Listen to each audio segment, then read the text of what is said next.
Broke black single dad helps rich woman fix her car. Next morning, a helicopter lands at his door. The late afternoon sun cast a golden hue across the quiet, run-down street of East Oakdale, a forgotten corner of Atlanta where dreams were often shelved behind overdue bills and broken promises. On the cracked driveway of a modest two-bedroom house, 34-year-old Marcus Hill crouched beside his rusty 2003 Ford Escape, wiping oil off his hands with the corner of his threadbare workshirt. His 6-year-old son, Isaiah, sat cross-legged on the porch, homework papers fluttering in the breeze as he practiced writing the word engineer over and over again. "You think engineers get to work on cars like this, Daddy?" Isaiah asked without looking up. Marcus gave a tired chuckle, standing to stretch his sore back. "Not unless their boss is cheap," he replied. "Or unless the car belongs to their boss's boss's boss." Isaiah giggled. Marcus smiled at the sound. That laugh was the one thing that kept him grounded, even when the world spun too fast and too hard. The truth was, Marcus wasn't a mechanic by trade. He was once a warehouse foreman, laid off during the pandemic and still scraping by doing odd jobs for cash. He worked weekends at a local diner, helped neighbors fix things, and picked up construction shifts when they came. It was survival, not living.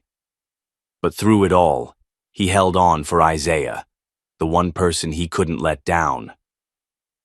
As Marcus packed away his tools, a sleek white Porsche Panamera crawled to a stop near the end of the block, clearly out of place in the dusty neighborhood.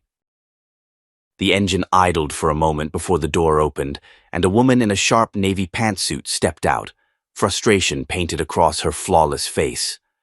A clicking sound echoed from beneath the car. "Seriously?" "Not now," the woman muttered, fumbling with her phone before groaning. "No signal? Come on." Marcus watched her from a distance.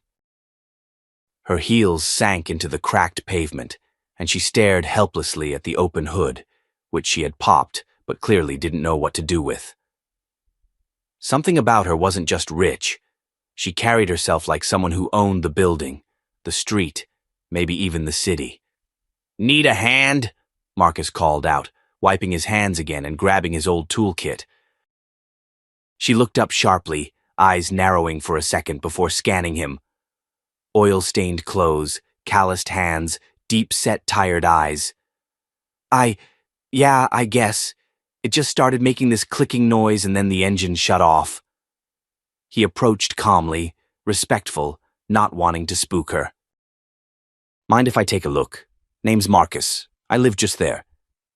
The woman hesitated, then nodded. Alicia Whitmore." The name didn't ring a bell for him, but her face seemed familiar, maybe someone from a billboard or TV commercial. Marcus leaned under the hood, poked around, and within minutes had the diagnosis. "You got a loose battery terminal. Probably got jostled."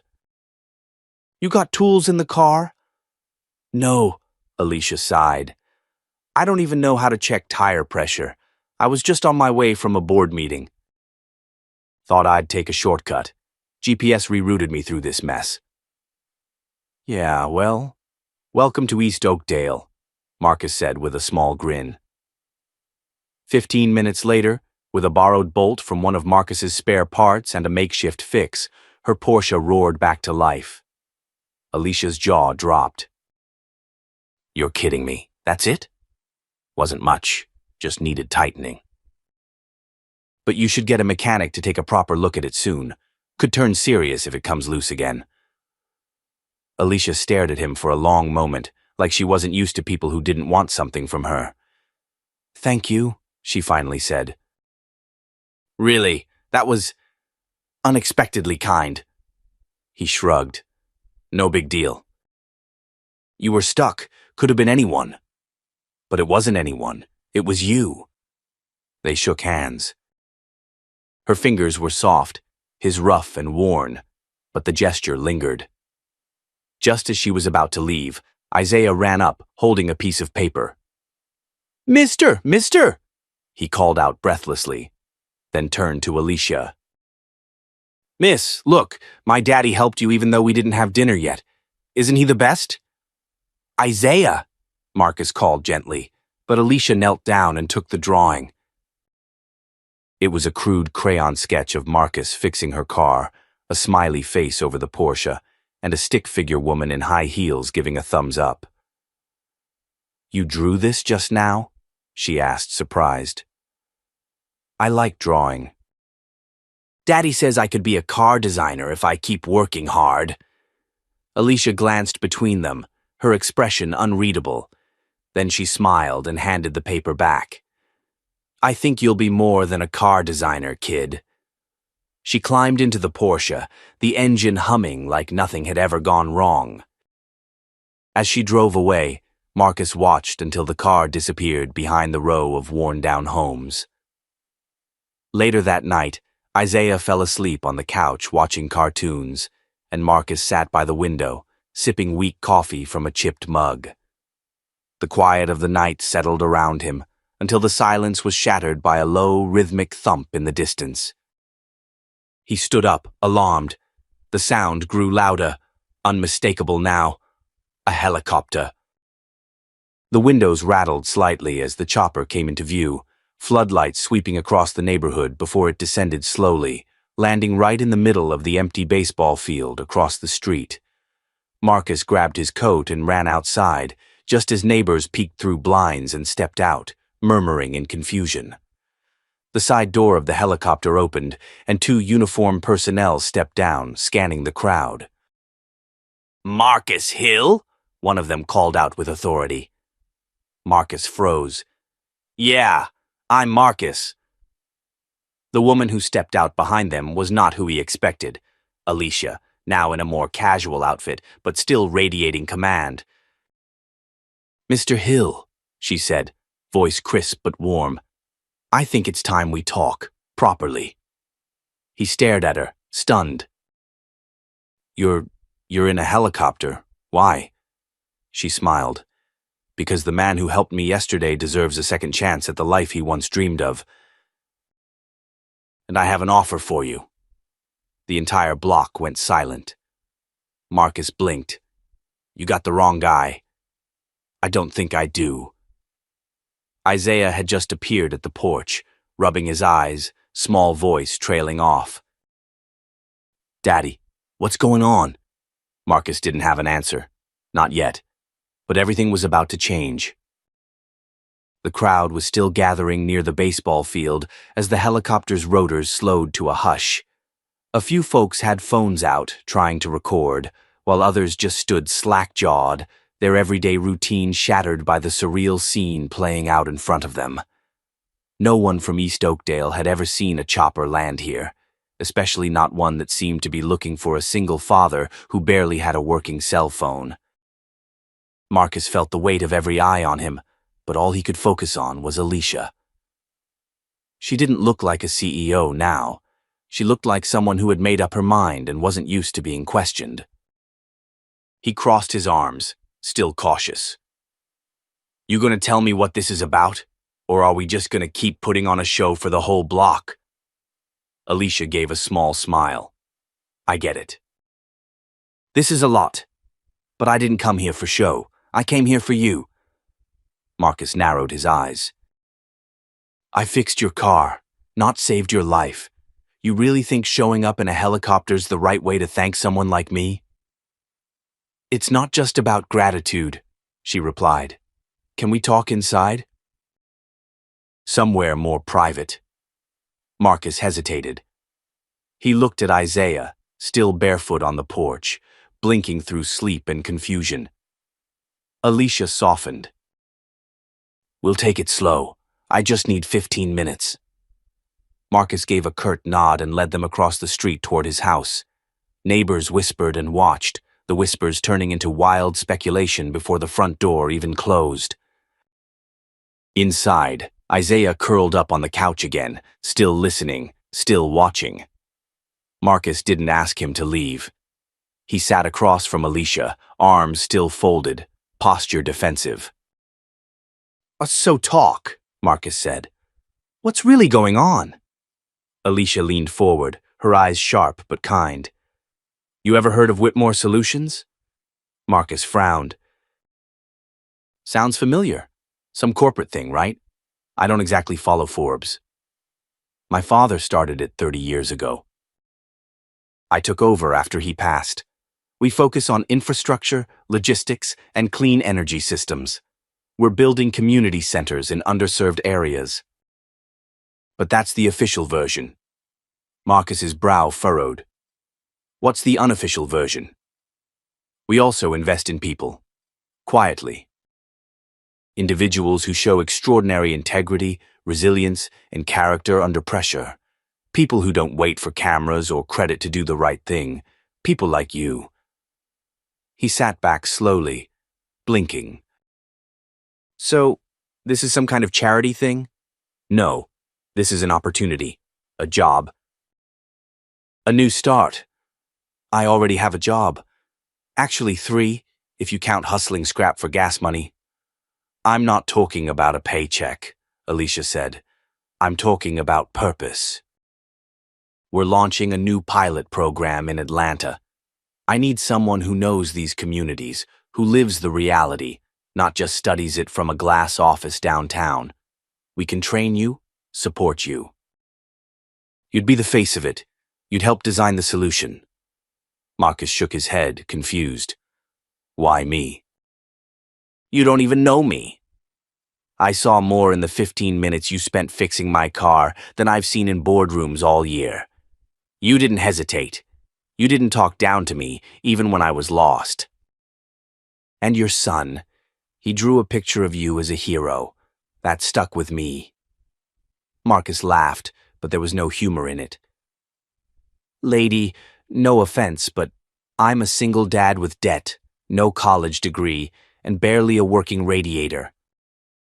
You really think I'm the guy to be anyone's face? Yes, she said, without missing a beat. Because you don't fake compassion. You don't perform for praise. And because people like you, smart, overlooked, underestimated, are exactly who this city needs. Marcus stood and paced, his mind spinning. You drop out of the sky, offer me a new life and expect me to just leap. You could be anybody. This could be some setup. Hell, I don't even know if you're telling the truth. Alicia reached into her bag and slid a folder across the table. Inside were documents, official contracts, NDAs, project outlines. At the bottom, one sheet was handwritten. What's this? He asked, lifting the page. It's your background check, Alicia said calmly. I had my people run it overnight. You've never been arrested. No complaints from clients. And you once anonymously paid for an elderly neighbor's gas bill during winter. Marcus's face froze. That ain't public record, he said quietly. Alicia met his eyes. We dig deep when we want to know someone's real character. His hands trembled slightly. You really watched me that close? Enough to know this offer isn't charity. It's investment. Before he could reply, Isaiah piped up from the couch. Is this like when they pick superheroes, Daddy? Marcus turned slowly. Alicia smiled. Kind of, yeah, she said. Except your dad doesn't need powers to make a difference. Isaiah grinned. Told you, Daddy. Marcus stared at them both. His chest felt tight. Part pride, part fear. What's the catch? He asked finally. Alicia stood. No catch, but it won't be easy. The board's already skeptical. You'd have to prove yourself. Fast. He looked back at the folder, then at the cracked walls of his living room. He thought about Isaiah. About the years he'd scraped by while the world passed him over. Maybe it was time the world noticed. I'll think about it, he said slowly. Alicia nodded.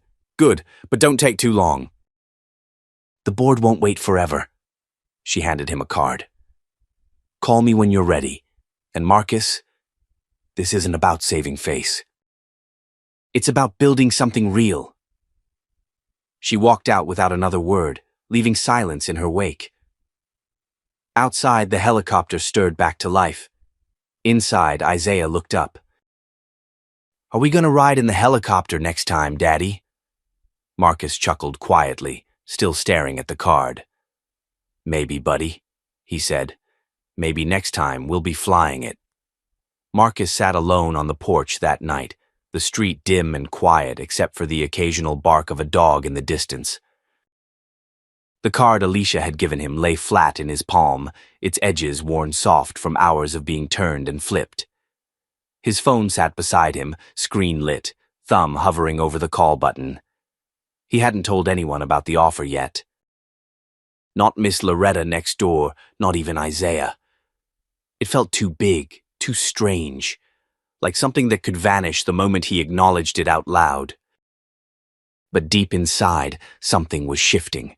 A voice that had long gone quiet had begun whispering again. Maybe this is it. Maybe this is your shot. The next morning, Marcus walked Isaiah to school like he always did, but this time his thoughts were miles away. While Isaiah skipped ahead humming a cartoon jingle, Marcus saw only boardrooms, suits, and a life he didn't recognize himself in. He walked back home slower, unsure of what he wanted more, to prove them wrong or not have to prove anything at all. Back at the house, the old radiator coughed to life as he stepped inside. The walls seemed smaller somehow, the ceiling lower. He looked around, thinking how long he'd lived like this. One paycheck away from disaster, always balancing hope and exhaustion. Without thinking, he picked up the phone and dialed the number on the card. Alicia answered on the second ring. "I figured I'd hear from you," she said. "I didn't say yes yet," Marcus replied. "But you didn't say no." He paused. "What happens if I do?" "You start tomorrow," she said simply. "We'll fly you to Atlanta for orientation. 2 weeks of training, meet the team, see the project from the inside. If it feels right, we make it official. If it doesn't, you walk away with a paycheck and a new perspective." Marcus let out a slow breath. "And if I mess up?" "We all do. The difference is whether you grow from it." That night, Marcus packed a single duffel bag, 2 pairs of jeans, 3 shirts, a jacket that still smelled faintly of motor oil. Isaiah helped, not fully understanding but sensing something important was happening. "Where you going, Daddy?"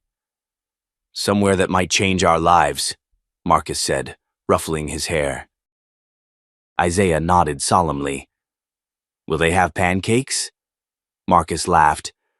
"I'll make sure they do." The next morning, a black town car waited outside before dawn.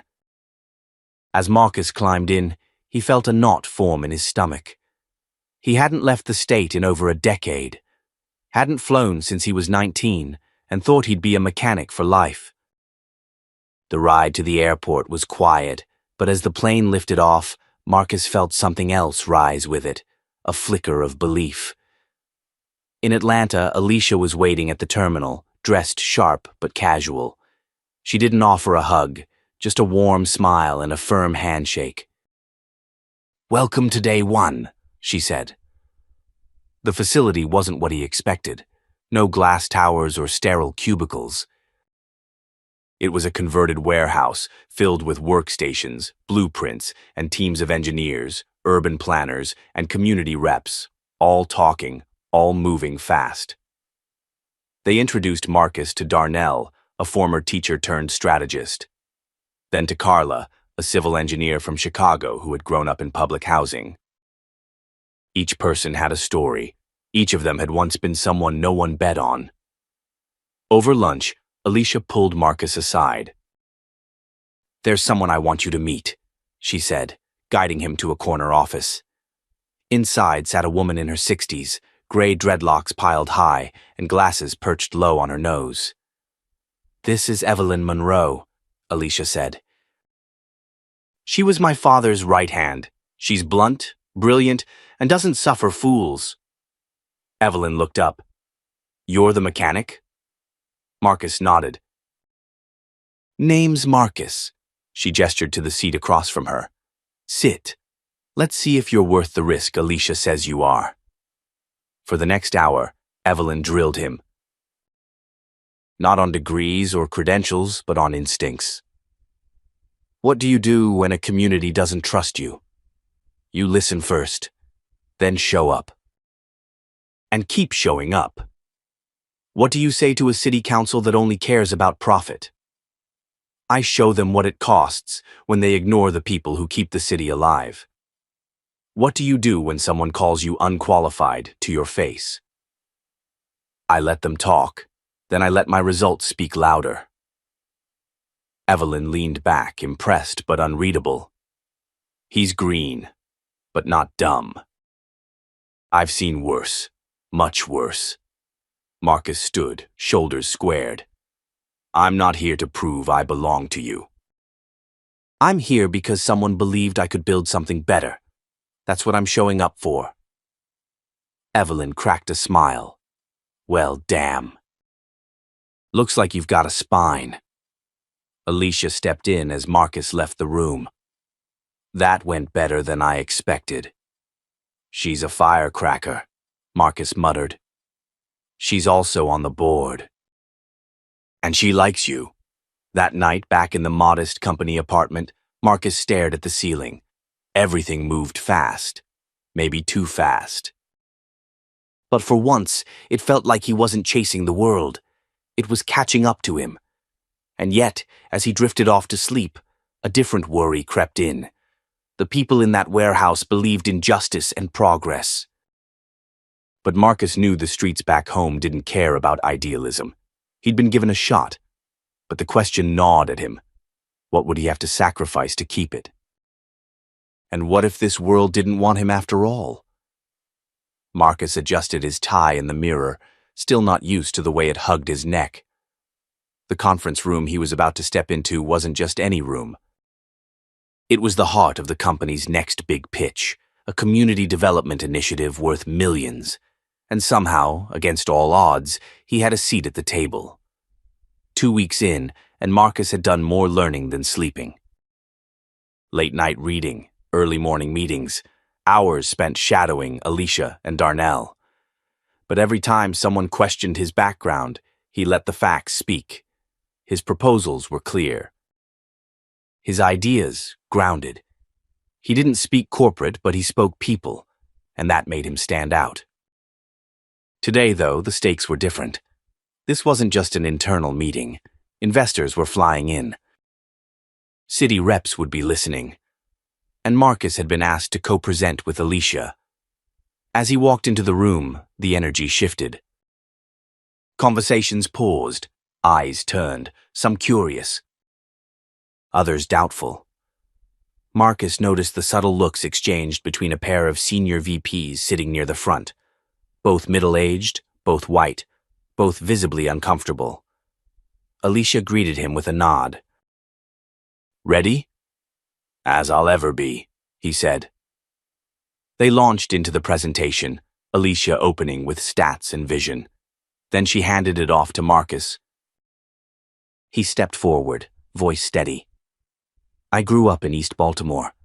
I know what it's like to walk past boarded-up schools and busted streetlights. I know how it feels to be ignored. This project isn't about gentrification. It's about equity. It's about listening to the people who've been pushed out and bringing them back into the conversation. He clicked to a slide showing a proposed layout for affordable housing mixed with small business spaces. This isn't charity. It's smart. When a community thrives, the economy does too. There was a pause, then slow, deliberate clapping from the back of the room. It was Evelyn Monroe. Her expression unreadable, but her presence impossible to miss. That, she said aloud, is how you pitch with purpose. The room slowly warmed.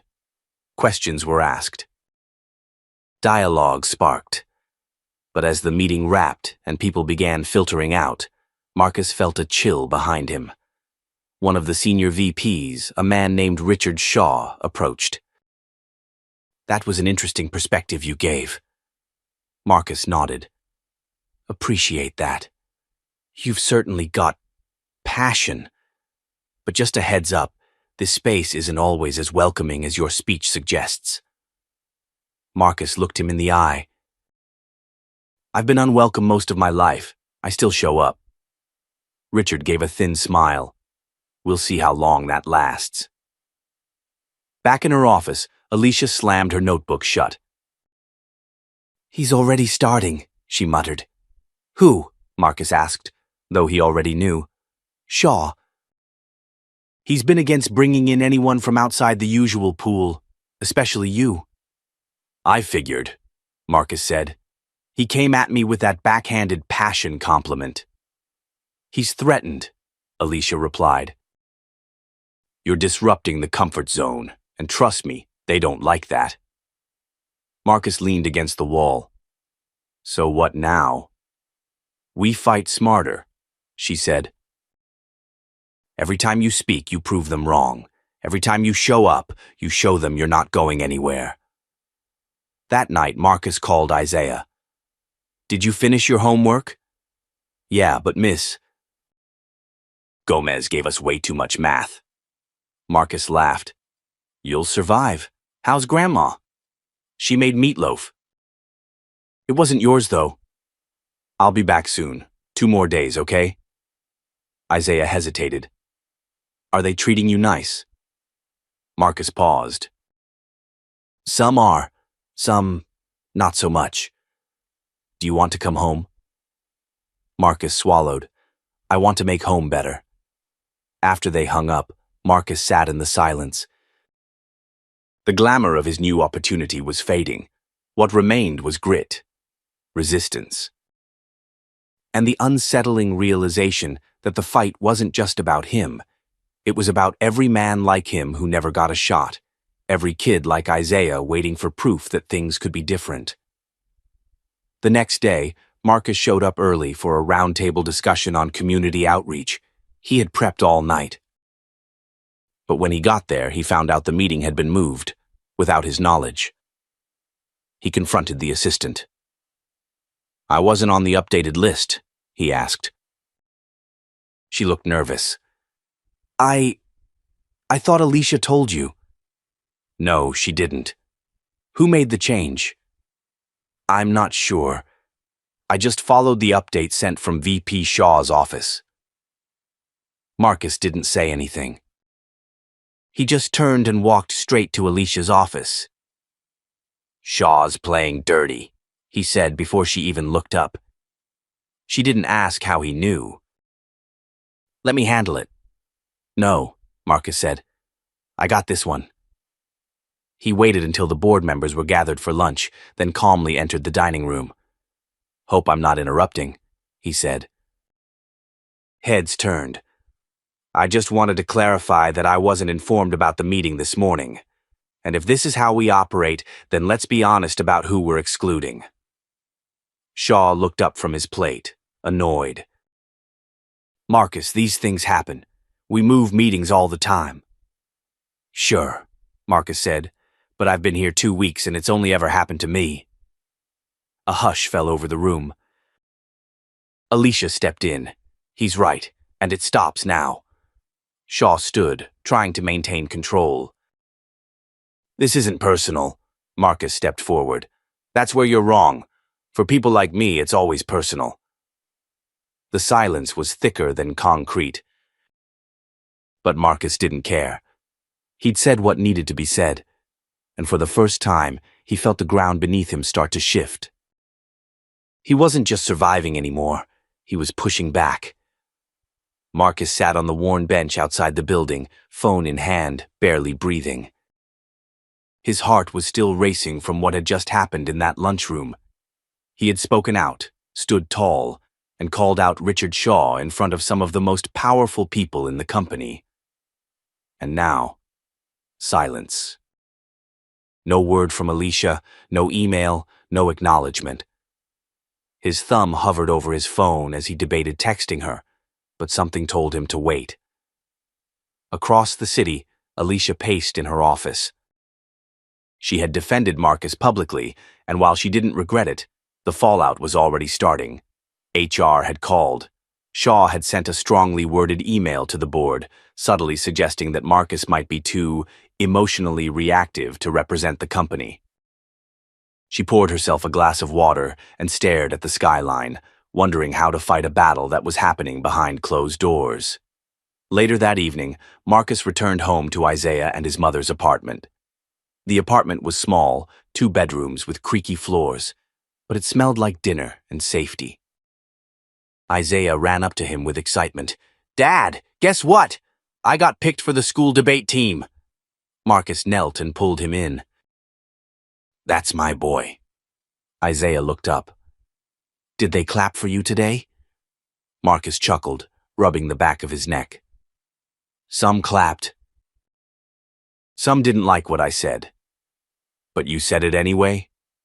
"Yeah," Marcus said. "I said it anyway." The moment was interrupted by a knock at the door.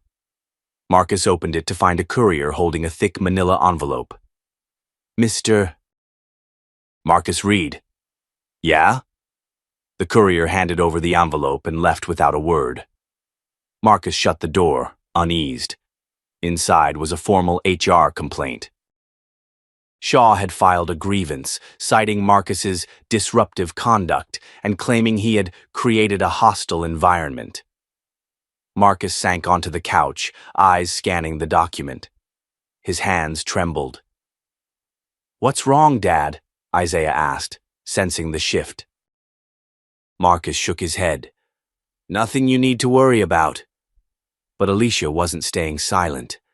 The next morning, she stormed into the office of Evelyn Monroe. "Did you see this?" she demanded, slamming a copy of the HR complaint onto Evelyn's desk. Evelyn calmly picked it up and scanned it. "I did." "And?" "It's nonsense," Evelyn said. "But this is corporate warfare. Shaw knows exactly what he's doing. Then we counter." Evelyn looked up. "We?" "I'm not letting him run Marcus out just because he makes them uncomfortable. That man has done more for this project in 2 weeks than Shaw has in 5 years. Evelyn nodded slowly. "All right, but if we're going to fight, we do it smart. Find me proof, emails, witnesses, anything that shows Shaw's trying to sabotage Marcus." Meanwhile, Marcus was trying to focus on work, but the whispers were growing louder. Colleagues looked at him differently now. One man, a mid-level analyst, passed by him in the break room and muttered under his breath, "Should have known he wouldn't last." Marcus snapped around. "You got something to say to my face?" The man smirked and walked away. Back at his desk, Marcus opened his inbox to find his access to the internal proposal system had been revoked. "Unbelievable," he muttered. He stormed into IT. "I need access reinstated to the proposal board." The technician looked uncomfortable. "That came from Shaw's authorization.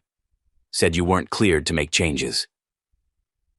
"I'm co-lead on the project," Marcus snapped. "I know, I'm sorry. You need VP approval to override." Marcus clenched his jaw. He called Alicia. "Now they're locking me out of the system. What's next? Cleaning out my desk." "I'm handling it," she said. "Evelyn's on board. We're digging." But that night, something unexpected happened. Marcus was walking home from the subway when a black SUV pulled up beside him. The tinted window rolled down slowly, and a familiar face leaned out, one he hadn't expected to see. "Marcus Reed?" the woman asked. "Yeah." "Who's asking?" "Detective Carla Barnes. Can we talk?" He froze. "About what?" "I need you to come with me. There's been a report involving falsified documents on a city contract. Your name came up." Marcus's stomach dropped. "What?" "I haven't touched anything like that." "Then you'll want to clear it up," she said flatly. He followed her into the SUV, heart pounding. At the precinct, Marcus sat under the harsh light of the interview room. "I need a lawyer," he said firmly. "You're not under arrest," Carla replied, "but someone used your name to approve a backdated contract for a bid your company just won." Marcus blinked, stunned. "That's not possible. Unless someone used your login, which, by the way, was reactivated at 3:42 a.m. last night." Marcus narrowed his eyes. "That wasn't me. We'll be pulling security logs and camera footage." When he left the station, Alicia was waiting in the parking lot. She had guessed he'd be taken in. "Someone's trying to frame you," she said. "I know. They're desperate." Marcus nodded. "Which means we're close to something they don't want us to find." That night, as Marcus sat on the rooftop of his building, Isaiah asleep inside, he realized something had changed. This wasn't just about office politics anymore. It was war, and he wasn't about to back down. Marcus stood at the rooftop rail, the city humming beneath him. He barely noticed the skyline. His thoughts were too loud. Someone inside the company had used his name, his credentials, and almost got him tangled in a criminal mess. That wasn't a mistake. That was deliberate. That was war. He looked down at his phone. No new messages. Alicia had said she was digging, but the silence made him restless. He stepped back into the apartment, quietly checking on Isaiah, who was asleep on the couch, arms around a stuffed dog. Marcus sat beside him for a minute, brushing a hand over his son's hair, grounding himself in what mattered. The next morning, Marcus arrived at work to find his badge rejected at the entrance. "Sir, it says you're on administrative leave," the security guard said, apologetic but firm. "That's not possible," Marcus replied. "I didn't get any notice." "Sorry, sir. You'll have to contact HR." He stood there for a second, stunned. Then he turned and walked away, heart thudding. As soon as he reached the sidewalk, his phone rang. It was Alicia. "I just found out. They're saying you compromised company data. Shaw's moving fast. He's using the fake login from the contract incident to claim you tampered with sensitive materials." "Of course he is," Marcus muttered, "and people are believing it." "For now, yes. But listen, Evelyn pulled old emails. Turns out Shaw's been manipulating timelines and budgets for years. We've got a trail, but we need something bigger, something direct." "A smoking gun." Marcus exhaled slowly. "Then I need to get inside that building." "That's impossible. You're locked out." "Not if I have help," he said, and hung up. Marcus reached out to the one person who owed him a favor, Jake Henson, a junior IT tech he'd once covered for when a mistake almost cost him his job. An hour later, they met in a coffee shop off Broadway. "You're really asking me to break into the system," Jake said, lowering his voice. "Not break in, just access what I already had before they froze me out." Jake rubbed his face. "Man, you know they're watching everything right now. I'm not asking you to pull anything illegal. Just log in from your end and check the security footage from the night the login happened. I need to prove I wasn't even in the building." Jake hesitated, then nodded. "All right. But if this gets me fired, you'll have my name on it. I promise." That night, Marcus waited at a quiet diner while Jake worked. At 11:03 p.m., his phone buzzed. "Jake, check your inbox." Marcus opened the file and stared at the screen. There it was, clear as day. A security cam still of Richard Shaw entering the server room at 3:39 a.m., 3 minutes before the unauthorized login. Marcus's stomach flipped. He wasn't just trying to frame him. Shaw was deep in this mess, deeper than anyone had guessed. And now, there was proof. He forwarded the image to Alicia and Evelyn. 30 minutes later, Alicia called. Her voice was calm, but he could hear the fire behind it. "This changes everything." "I'm going public," Marcus said. "No, not yet. If we want him gone for good, we do this the right way. HR won't be enough. But the board? If we present this at the next review meeting, with Evelyn behind us, they'll have no choice." "Review meetings next week." "Exactly." "You lay low. Let them think they've won." The next morning, Marcus stayed home. He cooked Isaiah pancakes, helped him with homework, and pretended everything was normal. But the whole time, he was planning. Later that week, he got a surprise visit. His mother stood in the doorway, face drawn. "You got a visitor, baby." Marcus turned to see a man in a dark suit enter the living room. Not a company man, not police. Federal.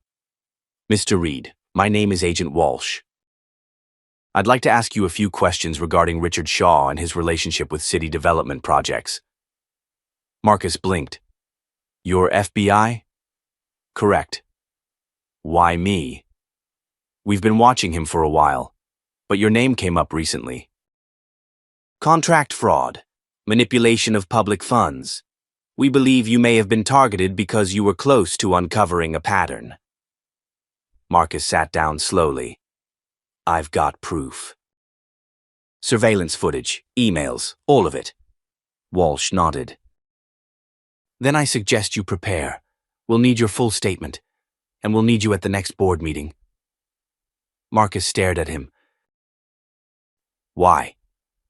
"Because this time, Mr. Reed, we're not just exposing one man, we're cleaning house."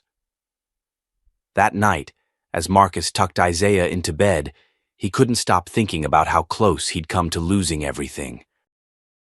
But now, the tides were turning. And he wasn't just fighting for himself anymore. He was fighting for every person who'd been silenced, stepped on, or overlooked. It was time they all had a voice. Marcus adjusted the collar of his blazer, the first suit he had worn in years. Isaiah looked up at him from the couch, eyes wide with admiration and worry. "Are you going to be okay, Daddy?" Marcus knelt down and smiled. "Yeah, buddy. I've got to go say some things in front of a lot of people today. But I'll be back before dinner. Promise?" "Cross my heart." Isaiah wrapped his arms around his dad's neck, and Marcus held him tighter than usual, knowing what today meant. Today wasn't just about clearing his name. It was about forcing the people at the top to finally listen. The conference room at Weller Global's downtown tower was brighter than he remembered. The long table was lined with board members in suits worth more than Marcus's car. At the far end sat Richard Shaw, calm, smug, sipping his coffee like he owned the building. Technically, he almost did. Alicia and Evelyn were already there. Evelyn gave him a subtle nod as he entered and placed a thick folder of documents on the table. The atmosphere shifted immediately. Murmurs rippled down the row of executives. "Mr. Reed," said Chairman Langston, folding his hands. "You requested this emergency appearance. Please be brief." "We are in the middle of quarterly review." "I'll keep it short," Marcus replied, voice even. "I'm here to clear my name, and to expose Mr. Shaw's ongoing misuse of company funds, fraudulent documentation, and attempt to frame me for corporate sabotage." Shaw leaned back, smirking. "That's a heavy accusation from a man recently put on administrative leave." "I have security footage from the night the breach occurred," Marcus continued, pulling out a still image. "That's Richard entering the server room minutes before the unauthorized login. I wasn't even on the premises." He handed the footage to the board. Silence fell over the room. Some leaned in to examine the image, while others shot glances toward Shaw, whose confident smirk had stiffened. "Conveniently timed evidence," Shaw muttered. "I also have emails," Alicia added, stepping in. "Dozens of messages showing timeline manipulation, forged signatures, and inflated invoices tied to public development contracts." "And me," Evelyn said, rising from her chair. I ignored it for too long, but I've reviewed the files and there is no doubt. Mr. Shaw has misused his position for personal gain. If the board does not act, I will bring this to the state attorney. That got their attention. Chairman Langston turned to Shaw. Do you have anything to say to this, Richard? Shaw stood slowly, carefully buttoning his jacket. Yes. I say this is a coordinated attempt to undermine me by a disgruntled employee, a jilted analyst, and a woman who never had the spine to run this company properly. Murmurs rose again, this time with edge. Marcus stepped forward, voice cutting through the noise. You know what I used to believe? That if I just kept my head down, worked hard, and stayed in my lane, people would see me for my value. But guys like you make sure that doesn't happen. You took one look at me, black, single dad, working the night shift, and decided I was disposable, but I'm not. And today, neither is the truth. At that moment, the doors opened, and 2 agents from the FBI walked in. Agent Walsh nodded to Marcus before turning to the board. Ladies and gentlemen, Mr. Shaw is being taken into custody for questioning related to federal contract fraud and obstruction of justice. We have a warrant. Shaw's face went white. He stumbled back a step. This is insane. I have rights. You do, Walsh said calmly, and you can explain yourself on the record. The agents cuffed him and began leading him out. He turned his head toward Marcus, fury in his eyes. This isn't over. Marcus didn't flinch. Yes, it is. After the room settled, Chairman Langston rose. Thank you, Mr. Reed. You've done this company a service. We will begin internal restructuring immediately. As Marcus exited the room, Alicia caught up to him. That was intense, she said. I wasn't sure they'd listen. They didn't have a choice. Outside the building, the sun had finally broken through the clouds. Marcus looked up, feeling the warmth on his face, the kind of light that felt like a fresh start. Isaiah was waiting for him at home. The weight that had lived on his back for months suddenly lifted. He had no idea what came next.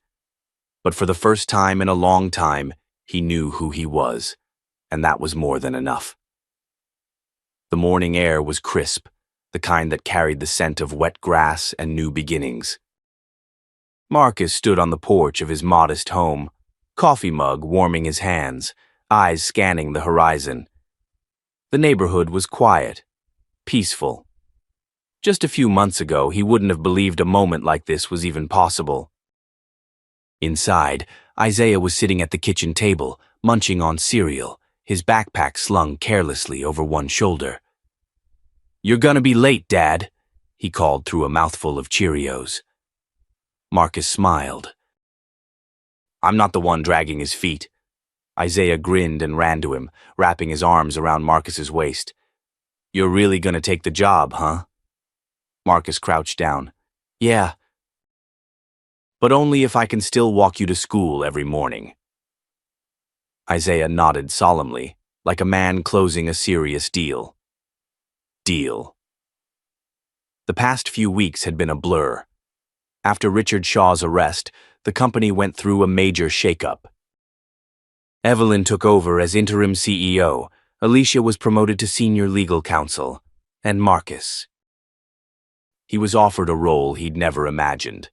Director of Community Initiatives, with the power to implement programs for affordable housing and small business support. Real change, from the ground up.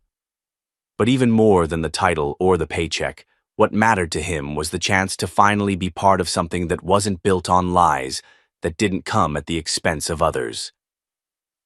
He'd taken Evelyn's offer, but with conditions. Transparency, accountability, inclusion. If he was going to be part of the system, he was going to help fix it.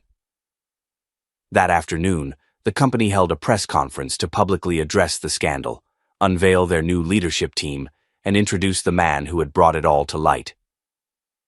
Reporters buzzed as Marcus stepped to the podium, the mic catching his steady breath. I wasn't born into money. I wasn't handed connections or power. I'm just a dad trying to raise a good kid and do right by my community. And when I stumbled onto something wrong, I didn't stay silent. I couldn't. Not because I wanted revenge or recognition, but because I wanted my son to grow up in a world where truth still matters. Flashes clicked from the cameras, but Marcus kept his gaze straight ahead, calm and unwavering. It shouldn't take someone with a badge or a title to be heard, but too often it does. That's what has to change. Not just at this company, but everywhere. Back at home later that evening, Marcus and Isaiah watched the press coverage on TV. The news anchor's voice boomed through the living room.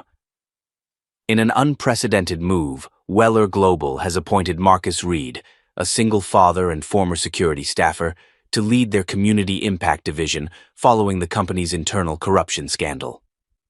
Isaiah looked at his dad, eyes full of awe.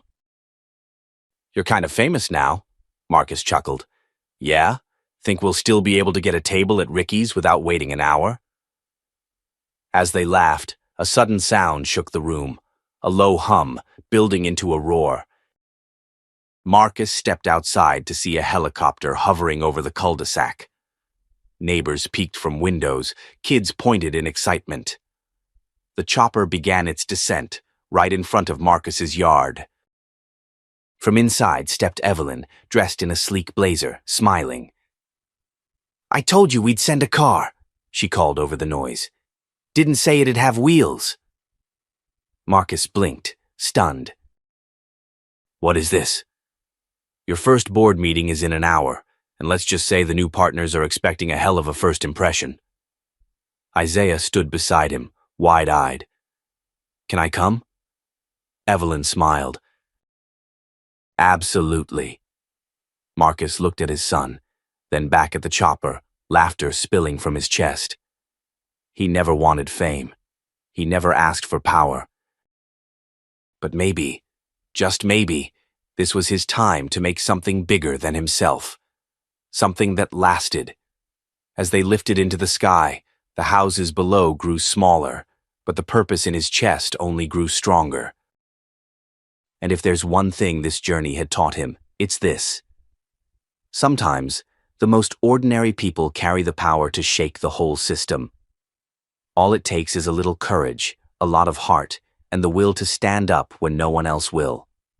Because justice doesn't always knock on your door. Sometimes it lands in your front yard.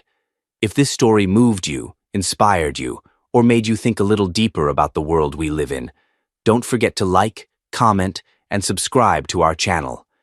Every voice matters, and every story has the power to make a difference. Let's keep telling the ones that do.